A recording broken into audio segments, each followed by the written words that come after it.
Mobile.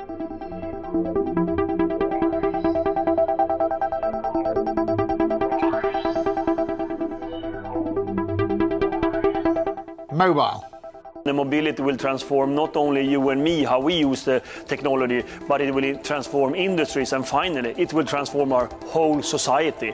We call that a network society, and that will happen in the next 10 years, and that is the most important technology shift we will see.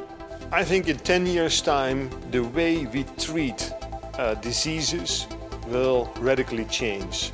I see the emergence of what we call minimally invasive therapy, supported by imaging technologies.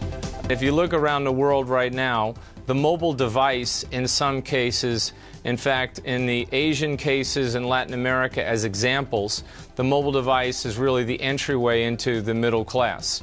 Being able to connect with people on the go 24/7 is the critical thing, and the devices and appliances and software that will be attached to mobile will be the critical factor. So mobile.